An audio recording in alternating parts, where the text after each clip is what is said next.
Hello बच्चों, स्वागत है आप लोगों का केमिस्ट्री वाला यूट्यूब चैनल पर। तो आज हम लोग क्लास टेंथ में साइंस और साइंस में हम लोग केमिस्ट्री क्लास आज होने वाली है। रसायन विज्ञान की आज क्लास होने वाली है। रसायन विज्ञान में मैं आप लोगों को शॉर्ट नोट्स समझा रहा था, शॉर्ट नोट्स मैं आप लोगों को करवा रहा था। और जैसा कि पेपर में मैं आपको बता चुका हूँ कि शॉर्ट नोट्स आप लोगों के 6 नंबर के पूछे जाते हैं, 2-2 नंबर के 3 शॉर्ट नोट्स पूछे जाते हैं। ठीक है। और ऑब्जेक्टिव क्वेश्चन में भी कभी कभार अपक्रियाओं से पूछ लेता है। तो उन्हीं शॉर्ट नोट्स में आप लोगों को आगे क्लास है ये। तो इसमें आज की क्लास में जो हम लोग देखने वाले हैं ये शॉर्ट नोट्स टिप्पणियों की, वो देखने वाले हैं ऑक्सीकरण और अपचयन अपक्रियाएं क्या होती हैं। मतलब आज जो टॉपिक चलने वाला है वो पूरा का पूरा ऑक्सीकरण अपचयन रेडॉक्स अपक्रिया ऑक्सीकारक पदार्थ अपचायक पदार्थ, ये सारे टॉपिक आप लोगों को आज होने वाले हैं। ठीक है। तो इसीलिए ये बहुत महत्वपूर्ण क्लास हो जाती है और इम्पॉर्टेंट क्लास होने के कारण मैं कहूँगा कि आप लोग वीडियो को पूरा लास्ट तक देखें, एक भी आप लोग इसको ड्रॉप नहीं कर सकते हैं। तो बाकी चीज़ें आप लोगों को वीडियो में क्लास में ही मिलेगी। तो मैं चाहूँगा क्लास शुरू करने से पहले कि अगर आप चैनल पर नए हैं तो चैनल को सब्सक्राइब कर लें, बेल आइकन दबा दें जिससे आपको नोटिफिकेशन मिल सके। और अगर वीडियो आपको अच्छा लगे तो लाइक करके ज़रूर जाएं, अपने दोस्तों के पास शेयर कर दें। ठीक है। तो चलते हैं हम लोग क्लास की ओर। सबसे पहले हम देखेंगे ऑक्सीकरण अपक्रिया क्या है। ठीक है। फिर हम लोग देखेंगे अपचयन अपक्रिया क्या है। ये आप लोगों का जब भी आएगा ऑक्सीकरण तथा अपचयन अपक्रिया से आप क्या समझते हैं या ऑक्सीकरण अपचयन अपक्रिया पर टिप्पणी लिखिए। ये दोनों आपको एक साथ ही आएंगे एग्जाम में, ये अलग अलग नहीं पूछे जाते हैं। इनसे क्वेश्चन बड़ा पूछा जाता है, लिखने को भी आता है। आपको केमिकल इक्वेशन दे देगा, उसमें कहेगा कि ऑक्सीकरण और अपचायक पदार्थ ढूंढिए, या किस पदार्थ का ऑक्सीकरण हो रहा है, किस पदार्थ का अपचयन हो रहा है। तो ये क्वेश्चन भी हम लोग डिस्कस करने वाले हैं। तो जैसा कि मैं नॉर्मल बात पे बात करूं कि ऐसी अपक्रिया जिसमें ऑक्सीजन ऐड होती है, ऑक्सीजन क्या होती है, ऑक्सीजन ऐड होती है या हाइड्रोजन निकलती है, ऑक्सीकरण कहलाती है। मैं फिर से एक बार रिपीट करता हूँ। ऐसी अपक्रिया जिसमें किसी पदार्थ से ऑक्सीजन ऐड होता है, किसी तत्व या पदार्थ से ऑक्सीजन ऐड होता है, जुड़ता है, और हाइड्रोजन क्या होती है, रिमूव होती है, मतलब कि निकलती है, पृथक होती है, ऑक्सीकरण कहलाती है। ठीक है। ये एक नॉर्मल सी बेसिक सी परिभाषा थी जो 10th क्लास में आपकी चलेगी। ठीक है। चलेगी नहीं, 10th क्लास में ये दौड़ेगी। लेकिन अगर आप 11th और 12th में हो तो थोड़ा सा आप लोगों को परिभाषा का स्टैंडर्ड बढ़ाना पड़ेगा, क्योंकि आप लोग भी बड़े हो गए हो, सिलेबस भी थोड़ा सा ब्रॉड हो जाएगा उस समय। तो आज हम लोग केवल 10th कक्षा 10 के लेवल का ही टेंथ आज हम लोग केवल कक्षा 10 के लेवल का ही हम लोग यहाँ सीखेंगे। तो अपक्रिया, जैसा कि मैंने आप लोगों को लिखा है, ऐसी अपक्रिया जिसमें पदार्थ से ऑक्सीजन का संयोग होता है या हाइड्रोजन का ह्रास होता है, ह्रास मतलब पृथक होती है, ऑक्सीकरण या उपचयन, ऑक्सीकरण अपक्रिया को उपचयन अपक्रिया भी कहते हैं। ठीक है। यह आपको देख लेना है। समझ गए आप लोग मेरी बात को। अब हम लोग देखते हैं एग्जाम्पल। पता नहीं आँख में क्या हो गया यार, एक सेकंड रुक जाए। अब हम लोग एग्जाम्पल देखते हैं। एग्जाम्पल में जैसे कॉपर की क्रिया ऑक्सीजन से कराने पर कॉपर ऑक्साइड बनता है, इसको हम लोग कॉपर ऑक्साइड बोलते हैं। तो Cu+O2 इजिकल टू करके CO2। अब अगर आप यहाँ पर देखोगे तो कॉपर का ऑक्सीकरण हो रहा है किसमें, कॉपर ऑक्साइड में, क्योंकि कॉपर से ऑक्सीजन क्या हो रही है, ऐड हो रही है, इसलिए यहाँ पर कॉपर का ऑक्सीकरण हो रहा है। दूसरा एग्जाम्पल हम लोग देखते हैं। C+O2 इजिकल टू करके CO2 कार्बन डाइऑक्साइड का निर्माण हो रहा है, जिसमें कार्बन से ऑक्सीजन ऐड हो रही है। किससे ऐड हो रही है, कार्बन से। अब अगर इस अपक्रिया में आपसे कोई पूछे कि किस पदार्थ का ऑक्सीकरण हो रहा है, तो कार्बन का। किसका, कार्बन का, क्योंकि कार्बन से ऑक्सीजन ऐड हो रही है, इसीलिए कार्बन का ऑक्सीकरण हो रहा है। दूसरा एग्जाम्पल देखें तो सल्फर डाइऑक्साइड का निर्माण, सल्फर मतलब कि S+O2 इजिकल टू करके SO2। इसका मतलब ये है कि यहाँ पर सल्फर का ऑक्सीकरण हो रहा है, क्योंकि सल्फर से ऑक्सीजन ऐड हो रही है। अब यहाँ पर HNO2+O2, देखिए यहाँ पर जो आपका नाइट्रिक ऑक्साइड है उसका नाइट्रस ऑक्साइड का नाइट्रिक ऑक्साइड में बदलना, ये आप लोग देखोगे HNO2 का ऑक्सीकरण हो रहा है किसमें, HNO3 में, क्योंकि इसमें ऑक्सीजन क्या हो रही है, ऐड हो रही है। इसमें भी आप देखेंगे क्या, ऑक्सीजन ऐड हो रही है। इन दोनों एग्जाम्पल में आप देखेंगे तो देखिए HCl से हाइड्रोजन क्या हो रहा है, रिमूव हो रहा है। तो हाइड्रोक्लोरिक एसिड का यहाँ पर क्या हो रहा है, ऑक्सीकरण हो रहा है। हाइड्रोक्लोरिक एसिड का क्या हो रहा है, ऑक्सीकरण हो रहा है। इसी तरीके से यहाँ पर जो हाइड्रोजन है वो HI मतलब हाइड्रोजन आयोडाइड से हाइड्रोजन रिमूव हो रही है, मतलब निकल रही है, पृथक हो रही है। तो यहाँ पर अगर हम लोग देखेंगे तो HI का भी आपका क्या हो रहा है, आपका ऑक्सीकरण हो रहा है। तो इस तरीके से आपको परिभाषा और ये दो कोई एग्जाम्पल लिख देना है। आपको यहाँ पर एक्सप्लेन करना पड़ेगा, एक्सप्लेन इस हिसाब से करना पड़ेगा कि कॉपर से ऑक्सीजन ऐड हो रही है, मतलब जुड़ रही है, संयोग हो रहा है, अतः कॉपर का यहाँ पर क्या हो रहा है, ऑक्सीकरण हो रहा है। ठीक है, इस तरीके से एग्जाम्पल का थोड़ा सा एक्सप्लेन आपको लिखना पड़ेगा जब ये 2 नंबर की डेफिनेशन लिखने को आएगी। ठीक है, अब अगर हम लोग बात करें एक पॉइंट की और, देखिए पॉइंट तो बहुत है इसमें, डेफिनेशन आपके 2-3 और डेफिनेशन है, लेकिन मैं चाहूँगा कि केवल आप ये याद कर लें और ये याद कर लें। ठीक है, जिससे आपके क्वेश्चन बन जाएंगे। अभी हम लोग यहाँ पर क्वेश्चन देखेंगे तो उसमें भी 1-2 डेफिनेशन आपकी डिस्कस की जा सकती है। वैसे तो आप इलेक्ट्रॉनिक सिद्धांत के आधार पर ऑक्सीकरण है, ठीक है, ऑक्सीडेशन नंबर मतलब ऑक्सीकरण संख्या के आधार पर भी ऑक्सीकरण है। तो वो चीज़ें अभी आपको 11th क्लास में पढ़ाई जाएंगी, और उसका मैं अगर आवश्यकता पड़ेगी तो आपको वीडियो बना दूंगा, कोई दिक्कत नहीं है मुझे, तो मैं तो वीडियो बनाने के लिए यहाँ पर हूँ ही। तो किसी ऋण विद्युतीय तत्व से संयोग या ऋण विद्युतीय तत्व में वृद्धि होना भी ऑक्सीकरण है। अगर क्या हो रहा है, ऋण विद्युतीय अवयव, अवयव मतलब कोई भी ऐसा नेगेटिव एलिमेंट है जिस पर नेगेटिव चार्ज होता है या जो इलेक्ट्रॉनों को ग्रहण करता है, अगर उस पर वृद्धि हो रही है या वो ऐड हो रहा है तो वो भी आपका क्या है, ऑक्सीकरण कहलाता है। वो अपक्रिया भी आपकी क्या कहलाती है, ऑक्सीकरण अपक्रिया कहलाती है। मेरी बातें आपको समझ में आ रही होंगी, बड़ा सिंपल चीज़ें हैं, इसमें कुछ ज़्यादा आपको दिमाग नहीं लगाना है, बस नॉर्मल सी चीज़ें हैं। डेफिनेशन अगर याद होगी आपको तो आप आसानी से, ठीक है, देख के बता सकते हो। अब यहाँ पर देखोगे Fe+Cl2, तो देखिए Fe में Cl2 ऐड हो रहा है, ठीक है, तो यहाँ पर Fe का ऑक्सीकरण हो रहा है किसमें, FeCl3 में।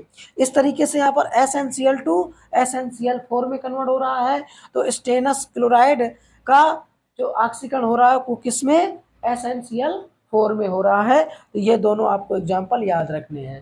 ठीक है, आपको ऑक्सीकरण अपक्रिया समझ में आ गया होगा कि ऑक्सीकरण अपक्रिया क्या है।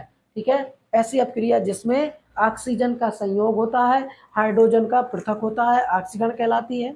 या ऐसी अपक्रिया जिसमें ऋण विद्युतीय तत्व का संयोग होता है या वृद्धि होती है, ऑक्सीकरण कहलाती है। या एक डेफिनेशन और सुन लीजिए, जब कोई एलिमेंट क्या करता है, इलेक्ट्रॉन त्यागता है, मतलब कोई परमाणु, अणु या आयन, कोई भी 3 चीजें, परमाणु, अणु या आयन इलेक्ट्रॉन त्यागता है, वो भी आपकी ऑक्सीकरण अपक्रिया कहलाती है। ठीक है, तो ऑक्सीकरण पर हम लोग इतनी ही बात करेंगे। अभी इसके क्वेश्चन तो मैंने बता ही दिया है कि हम लोग क्वेश्चन इसके डिस्कस करेंगे। अब हम लोग बात कर लेते हैं जो दूसरा टॉपिक है, अपचयन। तो मैं एक सिंपल लैंग्वेज में, तो एक सिंपल सेंटेंस में अगर बताऊं अपचयन क्या है, तो ऑक्सीकरण का जस्ट अपोजिट ही आपका अपचयन है। जैसे ऐसी अपक्रिया जिसमें ऑक्सीजन पृथक होता है, ठीक है, कंफ्यूज बिल्कुल मत होइए। ठीक है, ऑक्सीजन पृथक होता है, ऑक्सीजन बाहर निकलता है, ऑक्सीजन का ह्रास होता है और हाइड्रोजन का योग होता है, हाइड्रोजन का संयोग होता है, हाइड्रोजन जुड़ता है, अब लोगों की क्या कहलाती है, अपचयन अपक्रिया कहलाती है। कौन सी अपक्रिया कहलाती है, अपचयन अपक्रिया कहलाती है। तो ये बड़ी सिंपल है, आप इसको समझ सकते हैं। यहाँ पर भी एग्जाम्पल देख सकते हैं, देखिए जो आपका जिंक ऑक्साइड है, जिंक ऑक्साइड क्या करता है, ऑक्सीजन को रिमूव करता है और कार्बन मोनोऑक्साइड बना रहा है।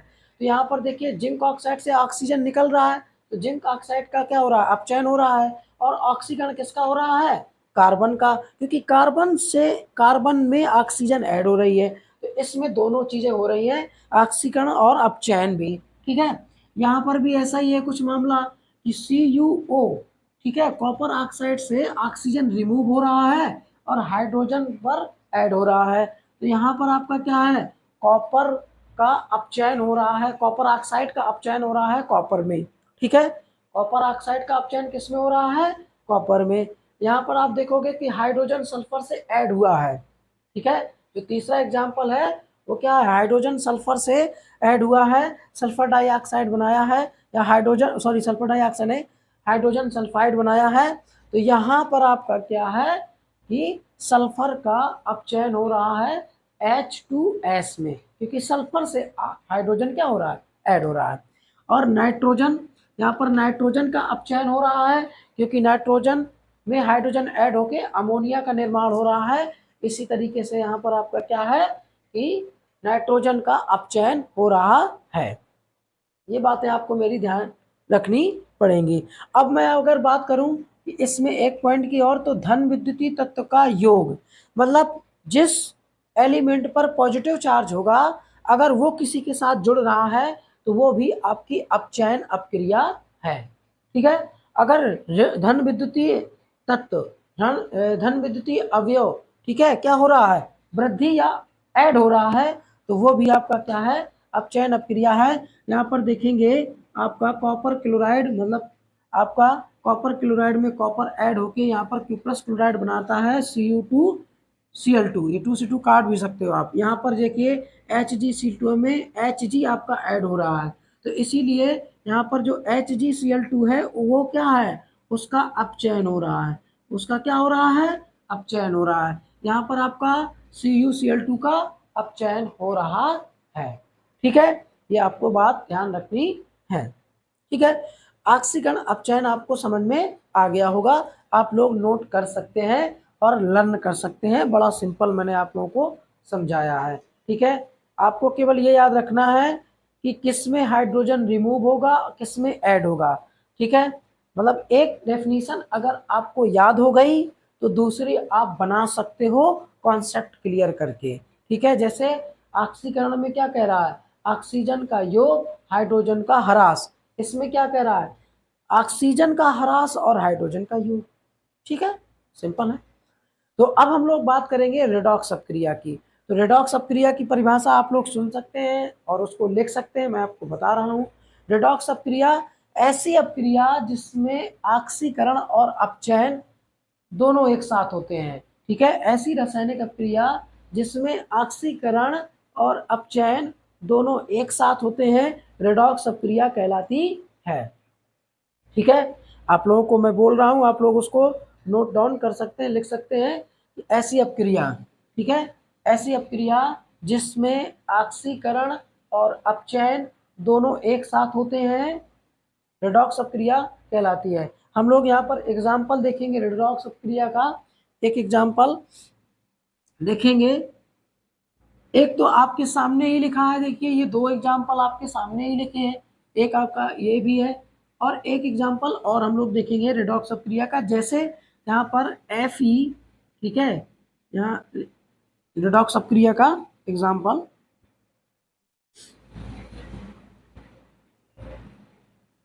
रेडॉक्स अपक्रिया।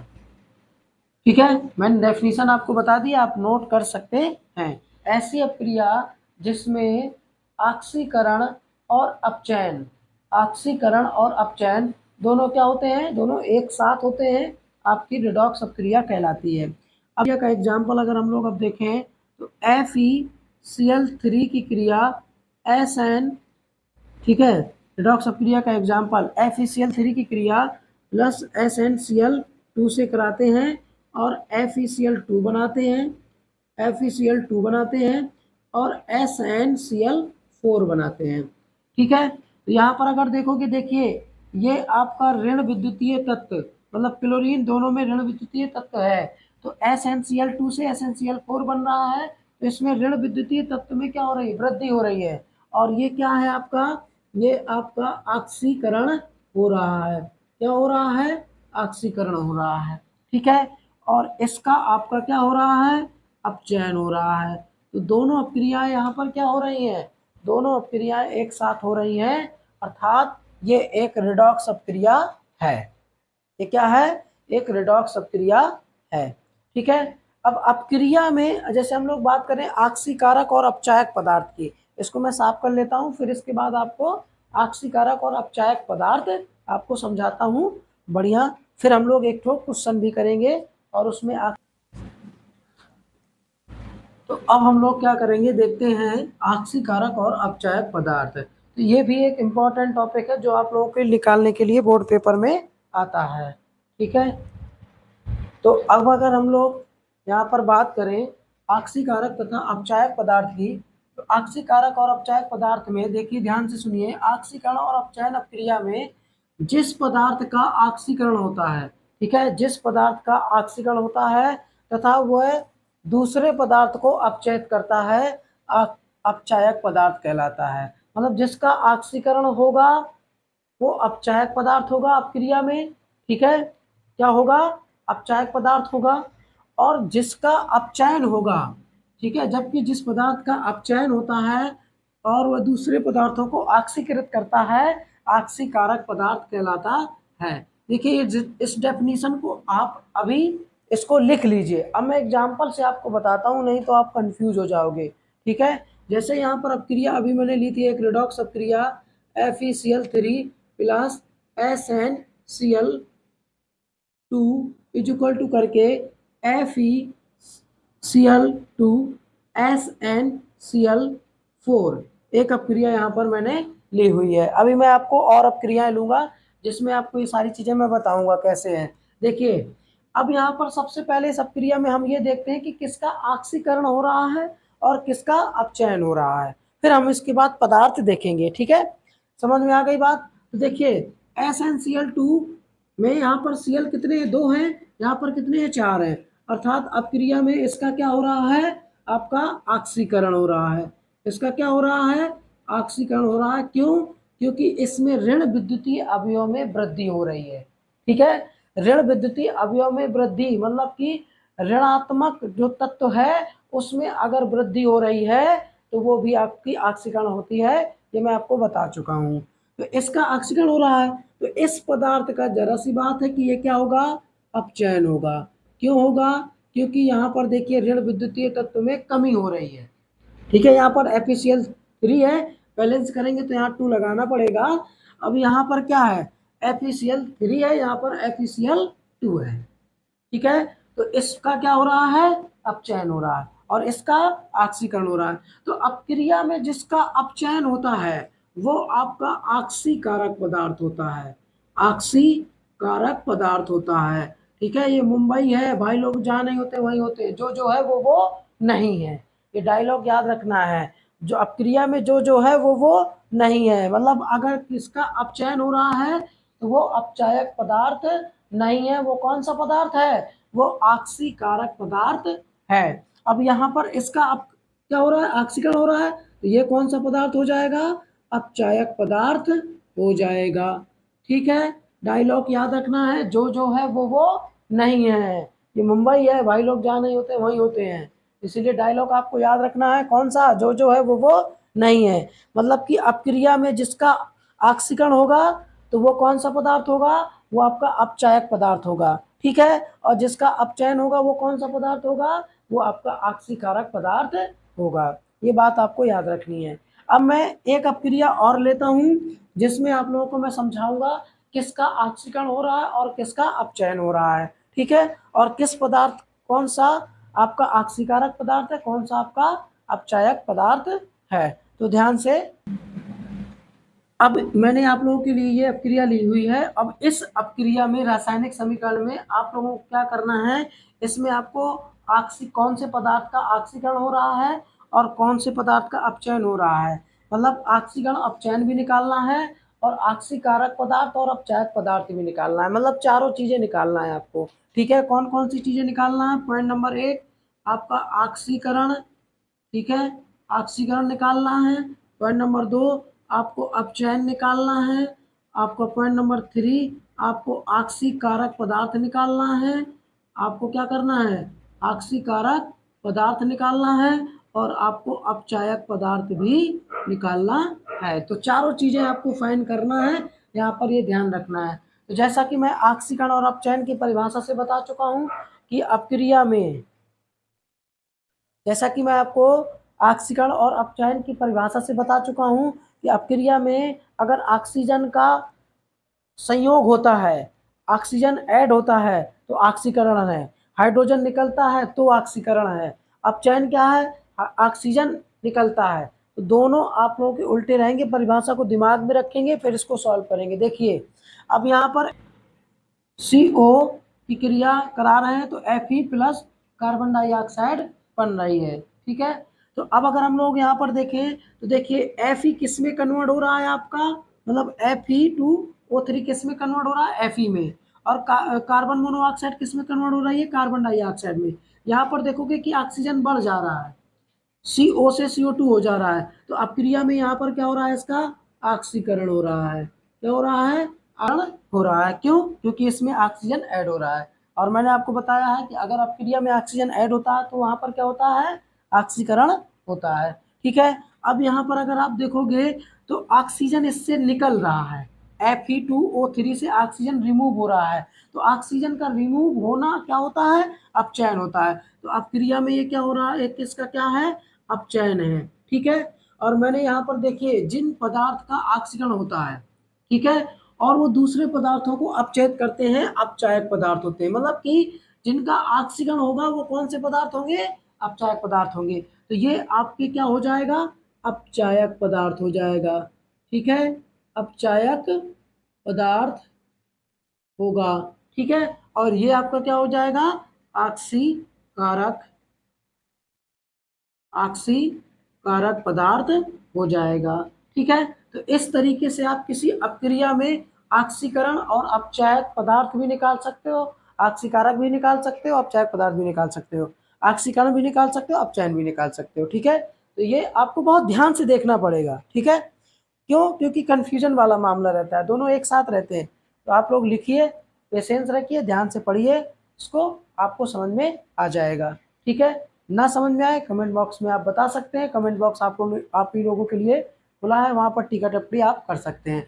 तो अब जब हम लोग अनसॉल्व करेंगे तो इसके क्वेश्चन आएंगे तो और आपको समझा दिए जाएंगे एग्जाम्पल लेके। ठीक है, बहुत जल्द हम लोग अनसॉल्व करने वाले हैं, जैसे ये टिप्पणियाँ पूरी होंगी, अब टिप्पणियाँ जल्दी पूरी हो जाएंगी।